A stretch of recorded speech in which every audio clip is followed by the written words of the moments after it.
Note that there will be spoilers for the Cursed Child book. Harry Potter and the Cursed Child is a play script written by Tiffany and Jack Thorne. The story is based off the original Harry Potter series written by J.K. Rowling. This story explores the adventures of Harry's son, Albus, and Draco's son, Scorpius. In this book review, I will be reviewing this script and pointing out the pros and cons of the story. Let's begin. The Cursed Child starts you off at platform 9 3/4, just where we left off at the epilogue of Deathly Hallows. Albus is worried that he might be sorted into Slytherin House, but Harry reminds him that he was named after a Slytherin and he was the bravest man he ever knew. When on the Hogwarts Express, Albus and Rose, who is Ron and Hermione's daughter, find a young boy named Scorpius while looking for a compartment to sit in. Rose informs Albus that Scorpius is a Malfoy and tells him he shouldn't be friends with him since his father was a Death Eater, but as all Potters do, he doesn't listen. Scorpius tells them a rumour that has been spreading around his true parentage. The rumour is that Scorpius is Voldemort's son. While on the train, the boys become close friends. When they arrive at Hogwarts, Scorpius gets sorted into Slytherin as everyone expected, but to everyone's surprise, Albus was sorted into Slytherin House as well.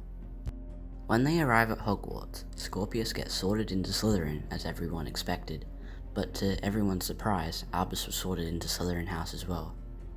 The book continues as it skips through Albus and Scorpius' first 3 years at Hogwarts. Albus is now 14 years old and is at his home. He hears people talking downstairs. It is his parents and Amos Diggory, Cedric's father. He overhears them talking about Amos wanting to bring his son back using the time turner owned by Theodore Nott. Harry does not allow this, however. A girl in her late 20s, Delphi, sneaks up behind Albus and scares him. The two introduce themselves to each other.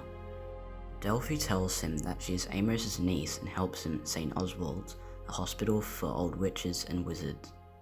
The script continues as time becomes a more important part of the story.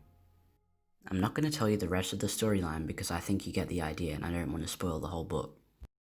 Let's get into the pros and cons of this play script. Let's begin with the positives. The story describes the characters and scenes flawlessly.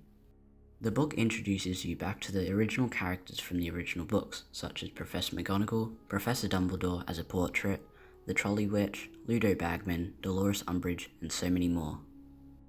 There are many more positive points I can make about this book, but I'm trying to keep this review simple and short. Some negatives about this story is the fact that Delphi is Voldemort's daughter. To me, this makes no sense since Voldemort can't feel love. The fact that he had a child is ridiculously unbelievable. It is even more unbelievable since her mother was Bellatrix Lestrange. Another problem that I have with this book is the way the book implements time turners. In the original series, you could go back however far you want for as long as you want. In this script, you can only go back for 5 minutes, and the further back in time you go, the less time you get.